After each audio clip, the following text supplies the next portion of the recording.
They met at a math camp in high school. Two brilliant, awkward teenagers who bonded over equations and coding. Sam Bankman-Fried and Gary Wang became best friends, went to MIT together, and eventually built a cryptocurrency empire worth $32 billion. Then, in November 2022, it all collapsed. And when federal prosecutors came knocking, Gary Wang made a choice. He walked into their office, admitted to fraud, and agreed to testify against the friend he'd known since he was 15 years old. This is the story of the greatest partnership betrayal in modern business history. Not just Gary Wang's decision to flip on Sam Bankman-Fried, but Caroline Ellison, Bankman-Fried's ex-girlfriend and the CEO he'd chosen to run his hedge fund, taking the witness stand and saying, "Sam directed me to commit these crimes." And Nishad Singh, the engineer who built FTX's infrastructure, admitting he'd written code that allowed his boss to steal billions from customers. Three partners. Three people who'd lived together in luxury penthouses in the Bahamas, who'd built a company together, who'd made hundreds of millions of dollars together. And when it fell apart, all three turned on the fourth. Today, we're diving into the FTX collapse, not from the perspective of the fraud itself, but from the angle of betrayal. How friendships forged in high school math camps ended with prison sentences. How romantic relationships dissolved into courtroom testimony. How business partners who once trusted each other completely became each other's worst enemies. Because this isn't just about cryptocurrency fraud. It's about what happens when trust shatters, when self-preservation overrides loyalty, and when partners realize that the person they built everything with was willing to sacrifice them to save himself. Sam Bankman-Fried is serving 25 years in federal prison. His former partners testified against him, received lighter sentences, and are trying to rebuild their lives. But the question that haunts this story isn't whether SBF deserved what he got. It's whether his partners betrayed him, or whether he betrayed them first. To understand the betrayal, you need to understand the relationship. Gary Wang and Bankman-Fried met at a math camp in high school, and Wang, a skilled programmer, eventually helped Bankman-Fried start his crypto hedge fund and exchange. They weren't just business partners, they were genuine friends. The kind of friends who understood each other's weird jokes, who could communicate in mathematical notation, who shared the same nerdy interests. They went to MIT together. Wang majored in math and computer science while Bankman-Fried studied physics. After graduation, both went to work at Jane Street, an elite quantitative trading firm on Wall Street. But Bankman-Fried had bigger ambitions. In 2017, he convinced Wang to leave Jane Street and co-found Alameda Research, a cryptocurrency trading firm. They moved to Berkeley, California, and crammed into a house with a bunch of other traders and engineers. It was chaotic, intense, and incredibly profitable. Alameda exploited inefficiencies in cryptocurrency markets, buying Bitcoin cheap in one place, selling it expensive in another. They made millions. But Bankman-Fried wanted more. In 2019, he and Wang co-founded FTX, a cryptocurrency exchange where people could trade digital assets. Wang became the chief technology officer with a 16% stake in FTX and 10% in Alameda. Bankman-Fried owned the majority. They weren't alone. Caroline Ellison had also been recruited from Jane Street. She'd joined Alameda in 2018 and quickly became one of Bankman-Fried's most trusted lieutenants. She was brilliant, a Stanford graduate with a sharp mind for trading. She was also, at various points, Bankman-Fried's girlfriend. Ellison spent years as Bankman-Fried's on-again, off-again girlfriend and, at times, his roommate. She followed Bankman-Fried from California to Hong Kong and ultimately to the Bahamas, as Bankman-Fried repeatedly shifted headquarters. Then there was Nishad Singh, who'd worked at Facebook before joining the FTX crew. He became the head of engineering and received a 5% stake in FTX. By 2021, they'd all moved to the Bahamas, living in a $30 million penthouse overlooking the ocean. Bankman-Fried, Caroline Ellison, Nishad Singh, and Gary Wang were living together, enjoying a life of luxury in the Bahamas. They worked together, lived together, partied together. FTX was exploding in value. Celebrity endorsements from Tom Brady and Gisele Bündchen. A $135 million naming rights deal for the Miami Heat's arena. Investments from major venture capital firms. By 2021, FTX was valued at $32 billion. The four partners were on top of the world. But behind the luxury and the success, something terrible was happening.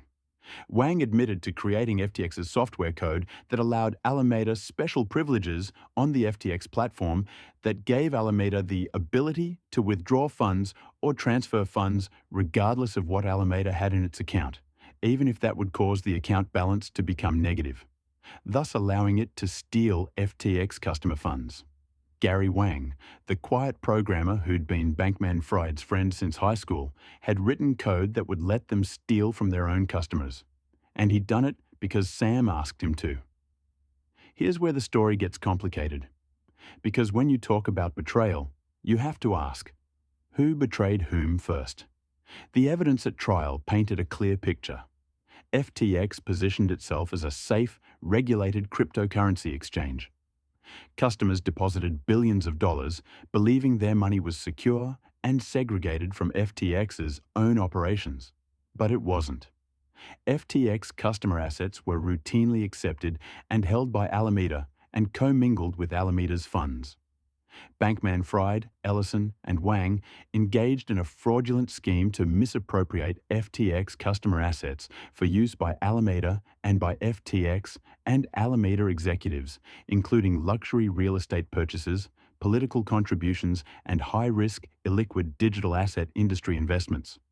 Translation: they were stealing customer money and using it to buy mansions, fund political campaigns, and make risky investments.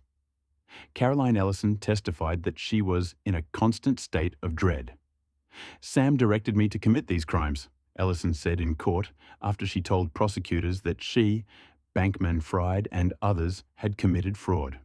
She said Alameda took about $10 billion from customers who had put their money on the FTX exchange. $10 billion from customers who thought their money was safe. But here's the question. Was Caroline a victim or a participant? The evidence suggests both. Ellison had no equity in Alameda and only half a percentage point stake in FTX. When she broached a conversation with Bankman-Fried over receiving equity in the hedge fund, he was initially receptive, but later told her it was too complicated. So she was running a multi-billion-dollar hedge fund, but owned almost none of it. Meanwhile, of the $3.2 billion in payouts to the exchange's founders and other senior employees, Singh received $587 million. Wang got $246 million, and $2.2 billion went to Bankman-Fried. Ellison's share? Relatively tiny. She made money, bonuses totaling millions. But nothing like the men around her. And her relationship with Bankman-Fried was complicated and, according to her testimony, abusive. Holmes testified that she had been raped while a student at Stanford and that she sought solace from Balwani. She also said Balwani was very controlling during their romantic relationship and at times he berated and sexually abused her. Wait, that's Theranos. Let me correct. Ellison testified about Bankman-Fried's control over her, his disapproval of her performance despite promoting her to CEO, and the pressure she felt. Caroline sensed that even as Sam promoted her to CEO of Alameda Research, he disapproved of her job performance, and she shared his opinion, according to Michael Lewis. She wrote to Bankman-Fried, "It feels like I'm doing a much worse job managing Alameda than you would if you were working on it full-time." She was set up to fail. Given responsibility without real authority, blamed for problems she didn't create, and paid a fraction of what her male colleagues received. Gary Wang had a similar dynamic. He was the technical genius who built the infrastructure, but Bankman-Fried made the decisions. When prosecutors asked Wang about the code that allowed Alameda to have special privileges on FTX, Wang admitted he'd written it, at Bankman-Fried's direction. All three partners, Ellison, Wang, and Singh, would later testify that they knew what they were doing was wrong. They knew they were committing fraud. But they also testified that Bankman-Fried was the one calling the shots. So were they co-conspirators? Or were they employees following orders from a domineering boss? The answer is both. They were adults who made choices. They could have quit. They could have blown the whistle. But they didn't. They stayed, they participated, and they profited until everything collapsed. In November 2022, a CoinDesk article raised questions about Alameda's finances. Within days, FTX customers tried to withdraw billions. FTX didn't have the money. It had been stolen and used for other purposes. On November 11th, FTX filed for bankruptcy. $8 billion in customer funds was missing, and immediately, federal prosecutors began investigating. Here's where the betrayal becomes explicit. Because when the FBI comes knocking, partners have a choice: stay loyal or save yourself. All three of Bankman-Fried's closest partners chose to save themselves. After the FTX collapse, Ellison, Wang, and Singh testified against Bankman-Fried, also known as SBF, and pleaded guilty to fraud. Caroline Ellison flipped first. In December 2022, 1 month after the collapse, she pleaded guilty to 7 felony counts and agreed to cooperate fully with prosecutors. She admitted everything: the fake balance sheets, the stolen customer funds, the lies to lenders. And she placed the blame squarely on Bankman-Fried. Gary Wang flipped at the same time, pleading guilty to 4 counts. Wang's testimony was truthful and was corroborated by other evidence, and, from his first meeting, Wang took responsibility for his involvement in the fraud on FTX's customers. Nishad Singh followed shortly after. All three made the same calculation: testify against Sam, get a reduced sentence, have a chance at life after prison. At Bankman-Fried's trial in October 2023, his former partners took the stand one by one. Gary Wang testified about the code he'd written that gave Alameda special privileges. He explained how the system worked, how customer funds were diverted, how the fraud was technically executed. And he said Sam Bankman-Fried had directed him to do all of it.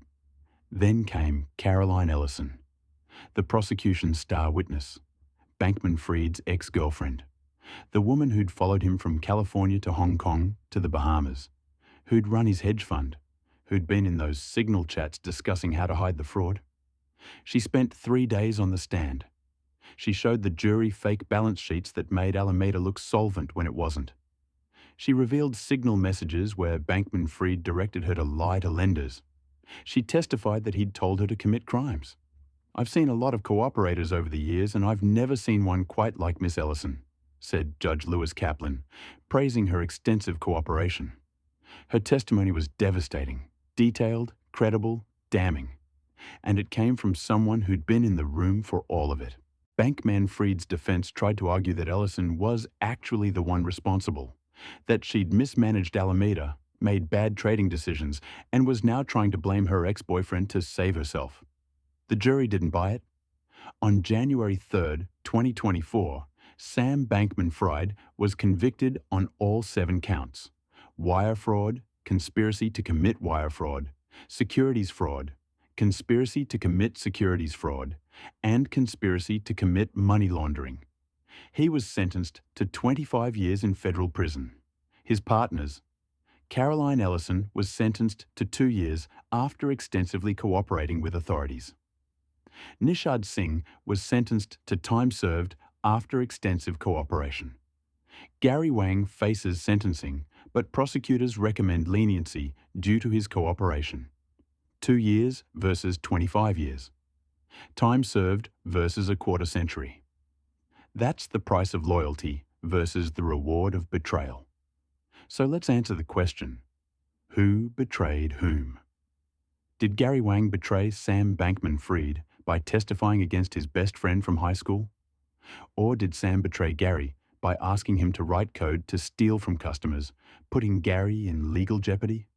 Did Caroline Ellison betray Sam by becoming the prosecution's star witness against her ex-boyfriend?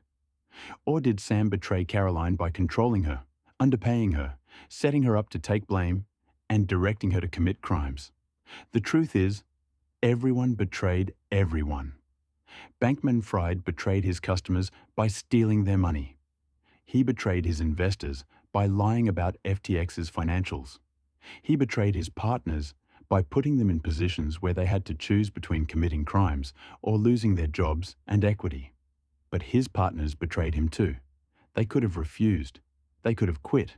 They could have gone to authorities earlier. Instead, they participated, they profited, and then, when it all collapsed, they saved themselves by testifying against him. The government admits that Wang could have prevented the theft of at least $7 billion in stolen customer funds and prevented investors from losing billions of dollars more. Wang could have been a whistleblower, but chose not to. Think about that. Gary Wang knew for over a year that billions were being stolen. He could have stopped it. He could have reported it. He didn't. Only when he faced prison time did he cooperate. That's not whistleblowing. That's self-preservation. The same is true for Ellison and Singh. They all knew. They all participated. They all waited until they had no choice. But here's the uncomfortable reality. What else could they have done? If Gary Wang had refused to write the code Sam wanted, he'd have been fired, and his 16% stake in a $32 billion company would have evaporated. If Caroline Ellison had refused to send fake balance sheets, she'd have been replaced. If Nishad Singh had blown the whistle in 2021, he'd have lost his $587 million payout. They were trapped, not by force, but by incentives. The rewards for going along were massive. The penalties for refusing were severe. And once they'd crossed that line, once they'd participated in fraud, they were compromised. Bankman-Fried had leverage over them because they were guilty too. Until the whole thing collapsed, and suddenly that leverage disappeared. In federal prison, loyalty means nothing. Self-preservation means everything. The FTX story is often told as a story about cryptocurrency fraud, but it's really a story about partnership and betrayal. These four people built something extraordinary together. From a math camp friendship to a $32 billion empire. They lived together, worked together, trusted each other. And it all fell apart because one person, Sam Bankman-Fried, decided that rules didn't apply to him. That he could take customer money. That he could lie to investors. That he was smarter than everyone else and could get away with it. His partners went along because the rewards were too good to pass up. Hundreds of millions of dollars. Luxury lifestyles. The thrill of building something massive. But when federal prosecutors came knocking, those partnerships dissolved instantly. Everyone raced to be first to cooperate, first to get a deal, first to save themselves from the consequences of what they'd all done together. Was that betrayal? In a sense, yes. They turned on their friend and partner. But was it justified? Also yes, because Sam Bankman-Fried had put them all in an impossible position by directing them to commit crimes. The lesson here isn't just about cryptocurrency or fraud. It's about partnership itself. When you go into business with someone, you're trusting them with your financial future, your reputation, your freedom. You're betting that they'll act ethically, that they won't ask you to do things you shouldn't, that they won't put you in a position where you have to choose between your conscience and your bank account. Sam Bankman-Fried failed that test catastrophically. He betrayed his partners by involving them in fraud. And when it collapsed, they betrayed him by testifying against him. Everyone in this story made bad choices. Everyone compromised their ethics. Everyone chose money over morality until the consequences became real. Gary Wang is trying to rebuild his life, reportedly working on tools to detect cryptocurrency fraud. The irony is thick. Caroline Ellison served her 2 years and was released. She'll carry the stigma of FTX forever, but she's free. Nishad Singh got time served and is presumably trying to fade into obscurity. And Sam Bankman-Fried, he's in federal prison until 2049, insisting he didn't mean to commit fraud, that he was just making bad business decisions, that his partners are exaggerating to get lighter sentences.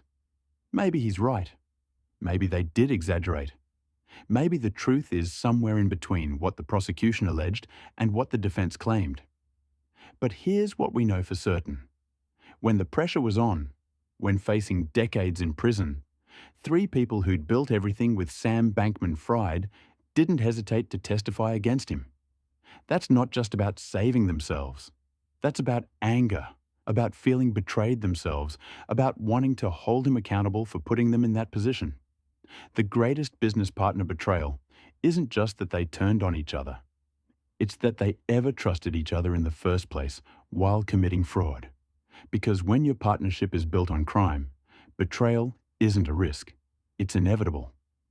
The question isn't whether your partner will betray you when things go wrong. It's whether you'll betray each other trying to save yourselves. And in the end, everyone at FTX got exactly what they deserved, just not the same amount. From math camp friends to bitter enemies. $32 billion to federal prison. If this story showed you what really happens when partnerships collapse, hit that like button and subscribe. We're exposing the betrayals and frauds that destroy empires. Comment below. Were the partners right to testify against Sam, or should they have stayed loyal? What business scandal should I investigate next? Thanks for watching, and remember, choose your partners carefully, because when things fall apart, loyalty disappears fast.